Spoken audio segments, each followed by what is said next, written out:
الحمد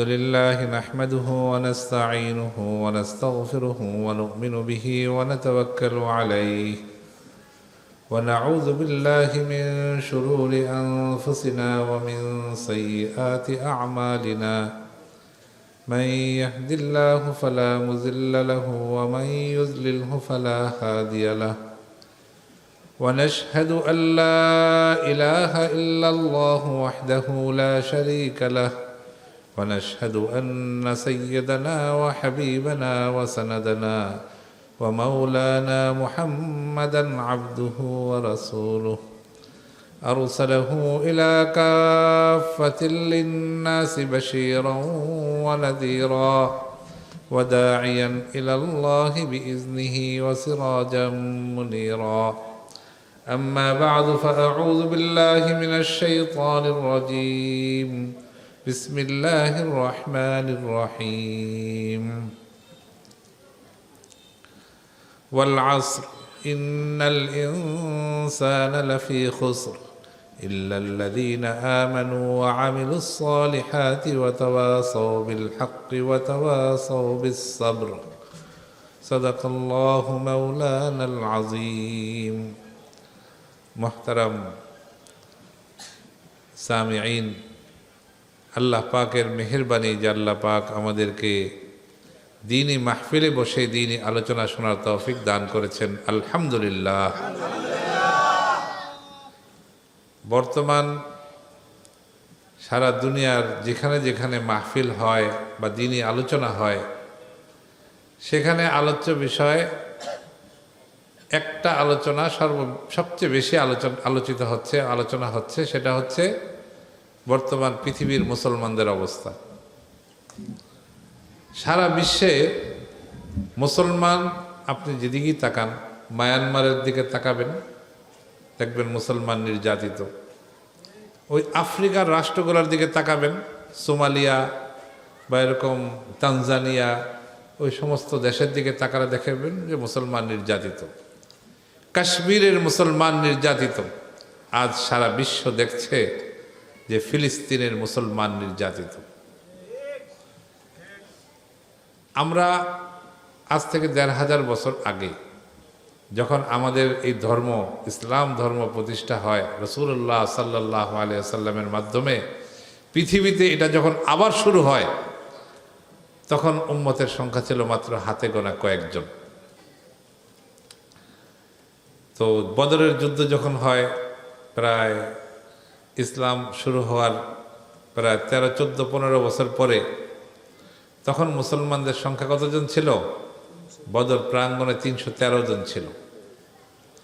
সেই ৩১৩ জনের প্রভাব এত বেশি ছিল যে সারা বিশ্বের সমস্ত কাফের সম্প্রদায় তখন থরথর করে কাঁপত।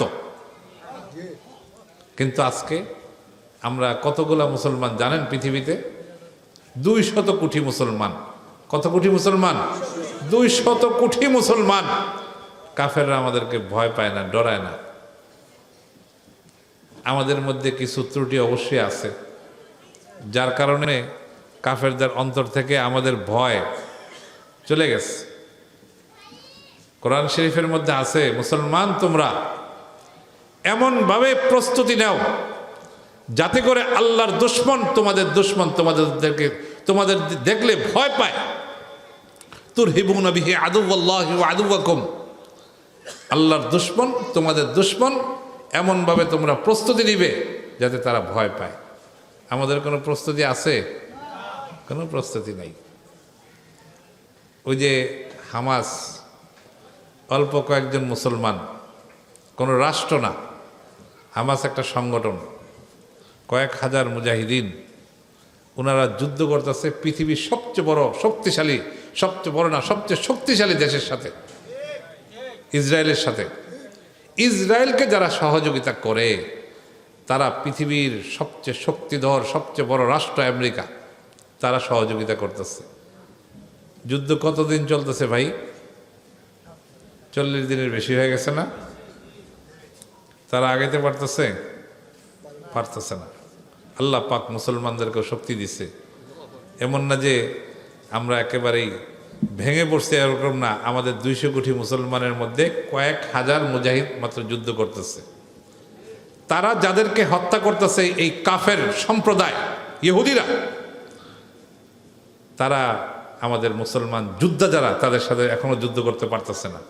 তারা মারে নিরহ মানুষদেরকে, নারীদেরকে, বাচ্চাদেরকে।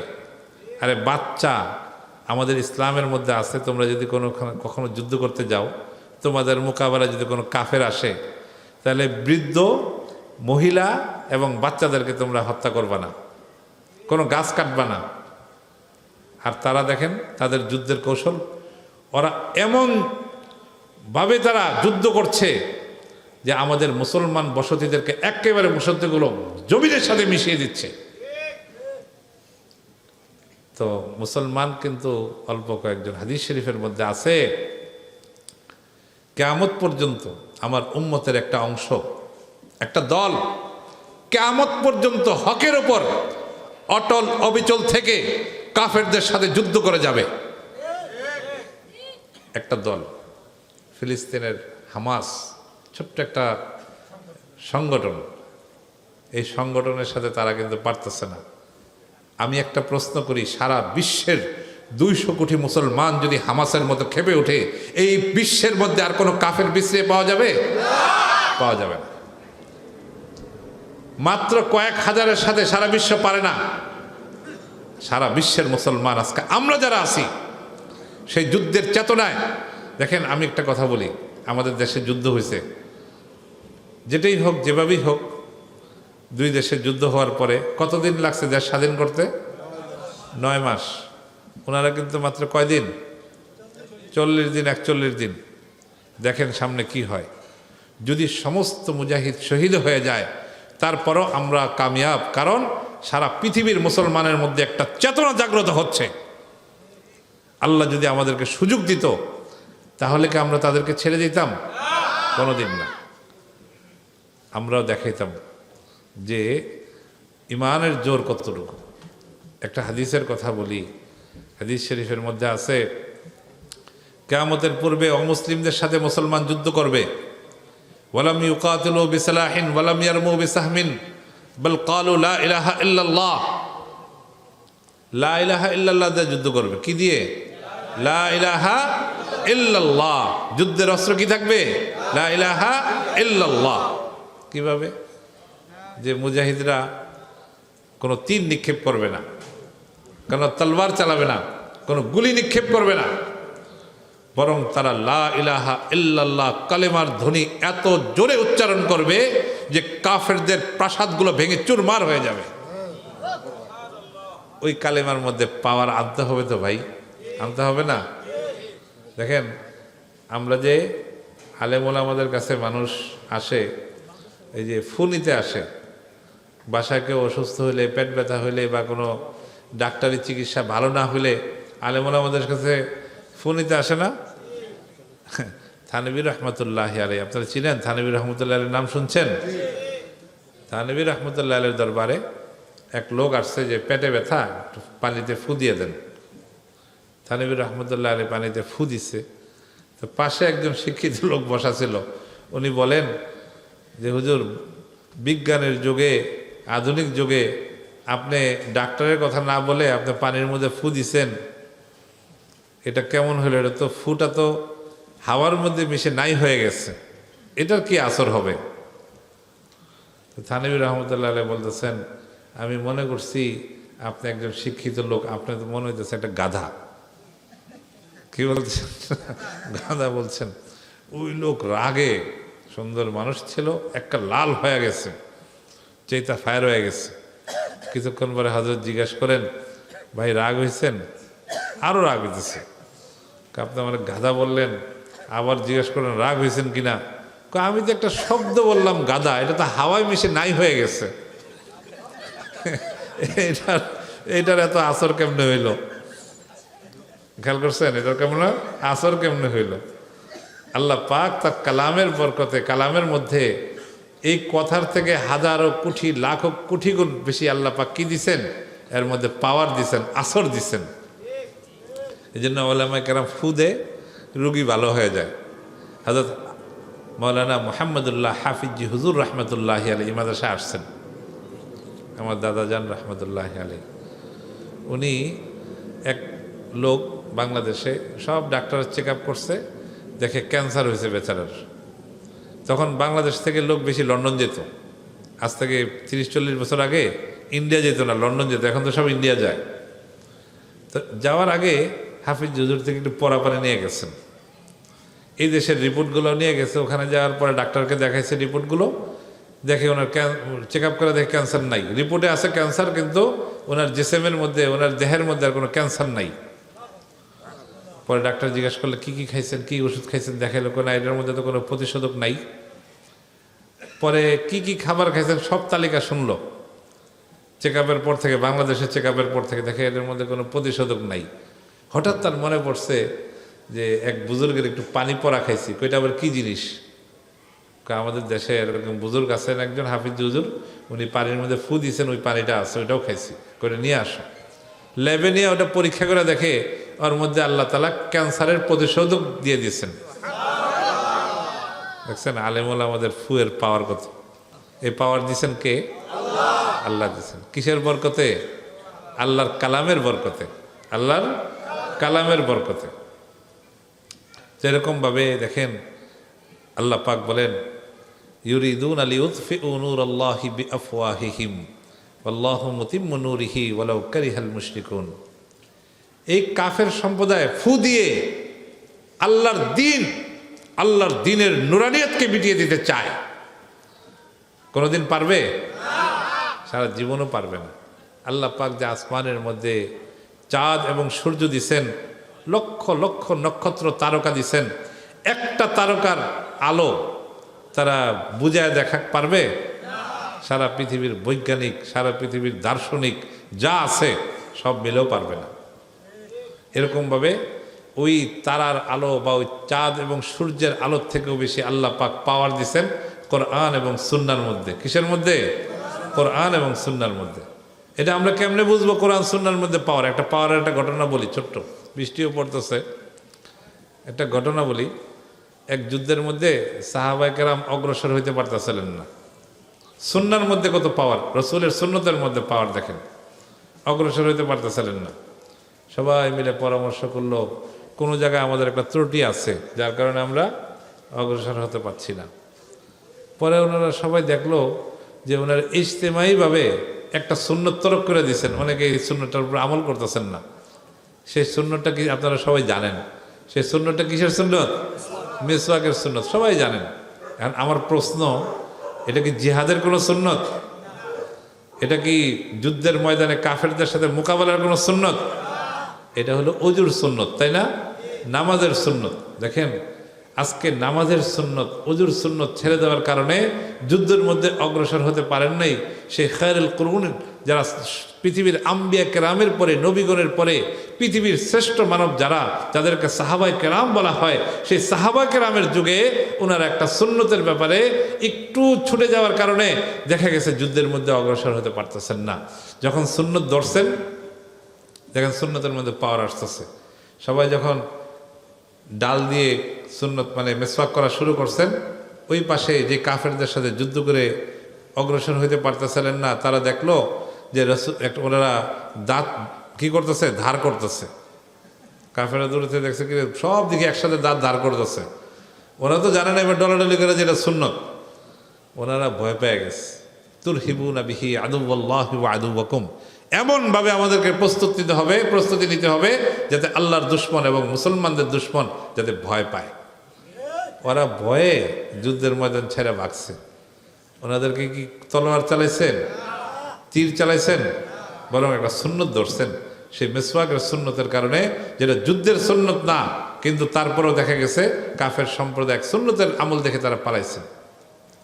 তো এরকমভাবে দেখেন আজকে পৃথিবীতে আমরা মুসলমান বসবাস করি। আমরা পৃথিবীর যেখানেই থাকি না কেন, আমরা রসুলের সুন্নতকে আঁকড়ে ধরতে হবে। কারণ আল্লাহ রসুল বলছেন সারা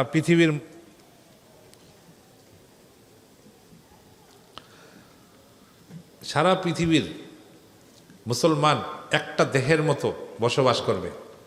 ইনিস্তাকাত আইনুহু ইস্তাকা কুল্লুহু, যদি আমাদের এই যে দেখেন না যে আমাদের চোখের মধ্যে যদি ব্যথা হয়, এর অনুভূতি সারা দেহের মধ্যে হয় না?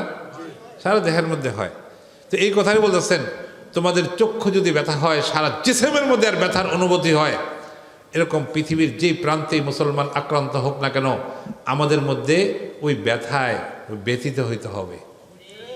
যদি আমরা না হই, আজকে ফিলিস্তিনে মুসলমান আক্রান্ত, ফিলিস্তিনে মুসলমান নিধন চলছে, আরাকানে মুসলিম নিধন চলছে, যদি আমরা ঘরে বসে বসে বলি, তাদের দোষ তালাশ করি, এটা আমাদের ইমানের কমজোরির আলামত ধরা যাবে। মনে হবে যে আমাদের ইমানটা মনে হয় কমজোর হয়ে গেছে। তো যাই হোক ভাই, আমি আর কথা লম্বা করব না, সময় হয়ে গেছে, বৃষ্টিও পড়তেছে। আমাদেরকে রাসূলের সুন্নাত ধরতে হবে।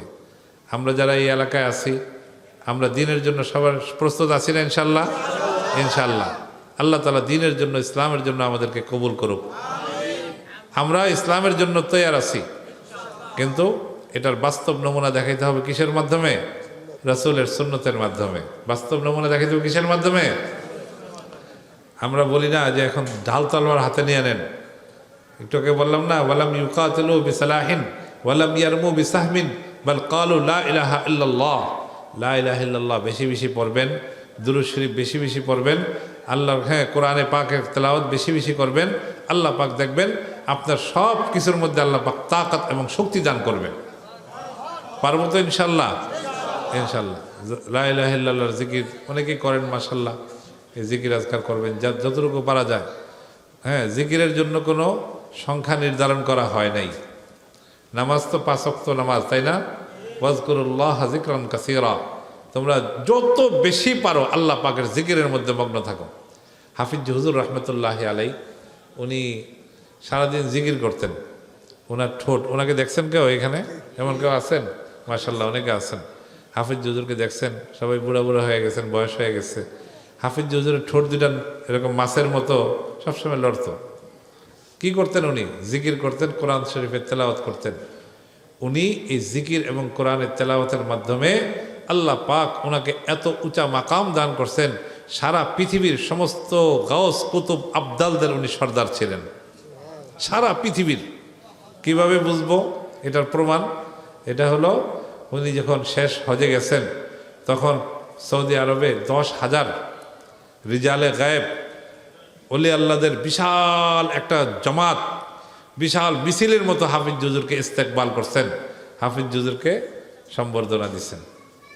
এবং সৌদি আরবের যিনি প্রধান মুফতি ছিলেন আবদুল্লাহ বিন বাজ রহমতুল্লাহ আলাই, হাফিজ হুজুরের সামনে এসে বসে থাকতেন। আবদুল্লাহ বিন বাজ উনি কিন্তু চোখে দেখতেন না, অন্ধ ছিলেন, জন্ম থেকেই অন্ধ, কিন্তু ওই দেশের প্রধান মুফতি, আল্লাহ পাক ওনাকে ইলম দান করছিলেন। উনি মন্ত্রীদের থেকে ওনার মর্যাদা বেশি ছিল সৌদি আরবে। ওনাকে জিজ্ঞেস করলো যে একজন বাংলাদেশি মানুষ, বাঙালি, আমরা তো ওখানে গেলে, সৌদি আরবে গেলে আমাদের অবস্থানটা বোঝা যায়।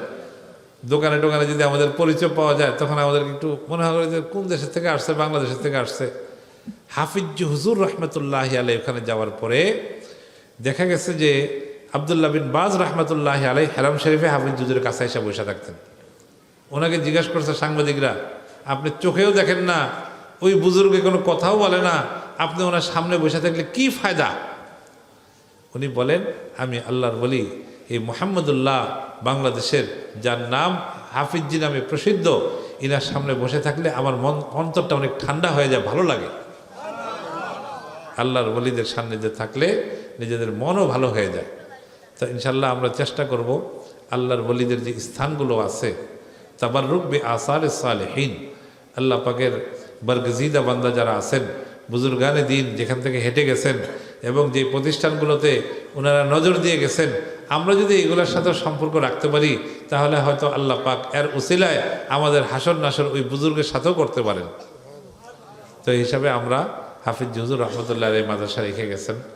এই মাদ্রাসা আপনাদের মাদ্রাসা, এই এলাকার মাদ্রাসা, এটা আপনাদের সম্পদ, এটা আপনাদের গৌরব, আপনাদের ফখর। কত সুন্দর মাদ্রাসা, মসজিদ দেখছেন? আমি তো মসজিদের জায়গায় ডোবা দেখছি, আমার আব্বার সাথে আসতাম, মসজিদের জায়গায় বিশাল বড় একটা খালের মতো ডোবা ছিল। আজকে কত সুন্দর মসজিদ, মাশাল্লাহ।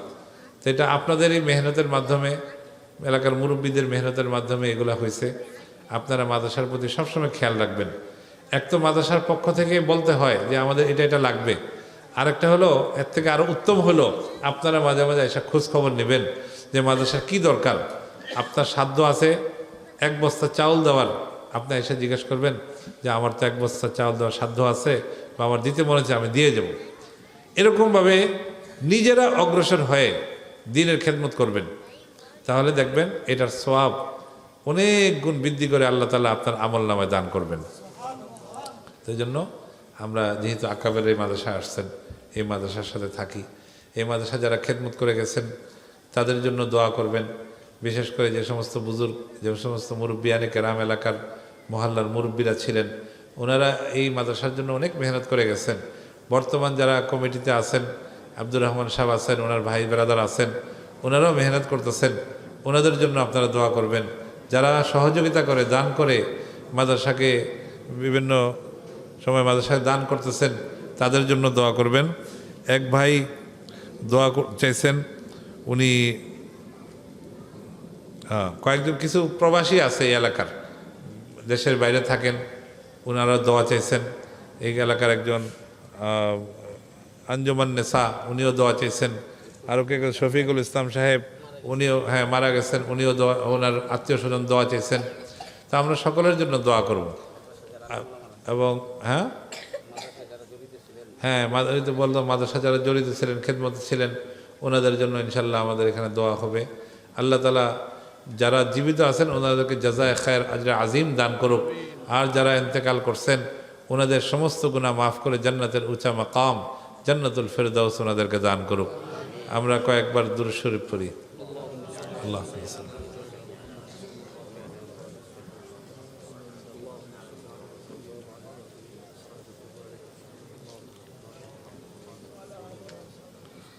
ফিলিস্তিনের মুসলমানদের জন্য দোয়া করবেন। আল্লাহ পাক ফিলিস্তিনের মুসলমানদেরকে যে পরীক্ষা ফেলছেন, পরীক্ষা দিয়েছেন, এই পরীক্ষা যেন তারা উত্তীর্ণ হতে পারে, এই পরীক্ষা যেন মুসলমানরা পাশ হয়। এবং ইনশাল্লাহ যেখানে যেখানে মুসলিম নির্যাতনের শিকার মুসলমান মজলুম, তাদের জন্য আমরা দোয়া করব। আল্লাহ তাআলা যেন তাদেরকে এই জালেমের কবল থেকে মুক্তি দান করেন। আল্লাহুম্মা আমিন। اللهم أنت السلام وذو الجلال والإكرام. ربنا آتنا في الدنيا حسنة وفي الآخرة حسنة وقنا عذاب النار. ربنا ظلمنا أنفسنا وإن لم تغفر لنا وترحمنا لنكونن من الخاسرين. رب ارحمهما كما ربياني صغيرا. رب ارحمهما كما ربياني صغيرا. رب ارحمهما كما ربياني صغيرا. হে আল্লাহ, মেহেরবানি করে দয়া করে আমাদের এই মাহফিলকে আপনি কবুল এবং মঞ্জুর করে নেন। হে আল্লাহ, মেহেরবানি করে দয়া করে আমরা যারা আপনার শাহী দরবারে হাত তুলে মোনাজাত করতেছি, আমাদের সকলের গুনাহ খাতা মাফ করে দিন। হে আল্লাহ, আমাদের যত রকমের গুনাহ আছে, কবিরা সগীরা, জাহিরি বাতিনি, নতুন পুরাতন, হে আল্লাহ সব ধরনের গুনাহ মেহেরবানি করে মাফ করে দিন। হে আল্লাহ, আমাদের থেকে বিদায় নিয়ে যারা কবরে শায়িত আছেন, এই মহল্লার মুরব্বিয়ানে কেরাম যারা কবরবাসী হয়ে আছেন, হে আল্লাহ মেহেরবানি করে সকলকে আপনি মাফ করে দিন। হে আল্লাহ সকলকে জান্নাতের উঁচা মাকাম দান করুন। হে আল্লাহ সকলকে জান্নাতুল ফেরদাউস দান করুন। হে আল্লাহ সকলের জীবনের সমস্ত গুনাহ খাতা মাফ করে দিন। হে আল্লাহ, আমাদের মধ্যে যারা বিমার, যারা অসুস্থ, হে আল্লাহ সকলকে আপনি পরিপূর্ণ সুস্থতা দান করুন। হে আল্লাহ সকলকে সেহাতে কামেলা আজলা দায়মা নসিব করুন। হে আল্লাহ, অনেকে দোয়া চেয়েছেন, হে আল্লাহ অনেকে অনেক মাকসাদের জন্য দোয়া চেয়েছেন, অনেক উদ্দেশ্য নিয়ে দোয়া চেয়েছেন। হে আল্লাহ সকলকে সমস্ত নেক মাকাসেদ সকলের আপনি পুরা করে দিন। হে আল্লাহ সকলের মনের মধ্যে অনেক আশা নিয়ে আপনার শাহী দরবারে হাত তুলেছেন, হে আল্লাহ সকলের মনের আশাকে আপনি পুরা করে দিন। হে আল্লাহ সকলের দোয়াকে আপনি কবুল করে নিন। হে আল্লাহ এই মাদ্রাসা যারা খেদমত করছেন, মুরব্বিয়ানে কেরাম দুনিয়া আছেন অনেকে, হে আল্লাহ ওনাদেরকে জাযায়ে খায়ের আজরে আজিম দান করুন। হে আল্লাহ যারা দুনিয়া থেকে বিদায় নিয়ে চলে গেছেন, হে আল্লাহ ওনাদেরকে মাগফিরাতে কুল্লি নসিব করুন। হে আল্লাহ তাদেরকে মাফ করে দিন। হে আল্লাহ তাদের মাকাম উঁচা মাকাম দান করুন, জান্নাতুল ফেরদাউস দান করুন। হে আল্লাহ আজকে পৃথিবীর বিভিন্ন স্থানে মুসলিম নির্যাতিত, আল্লাহ মুসলমানদের উপর অত্যাচার জুলুম চলছে, আল্লাহ মুসলমানদেরকে এই জুলুম থেকে, জালেমের জুলুম থেকে আপনি রক্ষা করুন। আল্লাহ সারা পৃথিবীর জালেমদেরকে আপনি ন্যস্ত নাবুদ করুন। আল্লাহ উহুদ বদরে মুসলমানদেরকে যেভাবে আসমানি সাহায্যের মাধ্যমে সহযোগিতা করেছেন, ফেরেশতার মাধ্যমে সহযোগিতা করেছেন, আল্লাহ ওই রকমের সহযোগিতা মুসলমানদেরকে করুন। আল্লাহ ওই সাহায্য মুসলমানদেরকে করুন। আল্লাহ আসমানি সাহায্য পাঠান। আল্লাহ মুসলমানদেরকে, আল্লাহ আপনি আরও শক্তি দান করুন। আল্লাহ মুসলমানদেরকে ঐক্য দান করুন। আল্লাহ আমাদের দেশেও শান্তি দান করুন। আল্লাহ আমাদের দেশে ইসলামী হুকুমত কায়েম করে দিন। আল্লাহ এদেশে 95% মুসলমান বসবাস করে। আল্লাহ আপনার বিধান অনুযায়ী, আপনার কোরআন সুন্নাহ অনুযায়ী এদেশের মানুষ এদেশে ইসলামী হুকুমত এবং আপনার বিধানের কার্যকরী দেখতে চায়। আল্লাহ সেভাবে আমাদেরকে মেহনত করার তৌফিক দান করুন। আল্লাহ আমরা যেন ইসলামের জন্য মেহনত করতে পারি। ইনিল হুকমু ইল্লা লিল্লাহ, আল্লাহর জমিনে আল্লাহর দিন প্রতিষ্ঠা হবে, আমরা যেন সেই মর্মে মেহনত করতে পারি। আমাদেরকে আল্লাহ সেই তৌফিক দান করেন। আল্লাহ সারা পৃথিবীর মজলুম মুসলমানদেরকে সাহায্য করেন। আল্লাহ এই মাদ্রাসা এবং এই মাদ্রাসাকে আপনি যত রকমের প্রয়োজন আছে মাদ্রাসার সব প্রয়োজন গায়েব থেকে মিটিয়ে দিন। আল্লাহ এই মাদ্রাসাকে যেন আরও বেশি বেশি এলাকাবাসী এবং আমাদের মুসলিম বিরোধী ভাইয়েরা সহযোগিতা করতে পারেন। সকলকে সেই তৌফিক দান করুন। আল্লাহ এই মাদ্রাসাকে আপনি কবুল করে নিন। আল্লাহ অনেক বড় বড় আকাবের বুজুর্গানে দিন এই মাদ্রাসায় আসছেন। আল্লাহ ওনাদের তোফাইলে, ওনাদের উসিলায় আপনি এই মাদ্রাসাকে অনেক তারাক্কি দান করুন। আল্লাহ অনেক উন্নতি দান করুন। আল্লাহ আরও অনেকে অনেক মাকসাদের জন্য দোয়া চেয়েছেন, সকলের মাকাসিদে হাসানাকে আপনি কবুল এবং মঞ্জুর করে নিন। ওয়া সাল্লাল্লাহু তাআলা আলা খায়রি খালকিহি মুহাম্মদ ওয়া আলা আলিহি ওয়া আসহাবিহি আজমাইন বিরহমাতিকা ইয়া আরহামার রাহিমিন।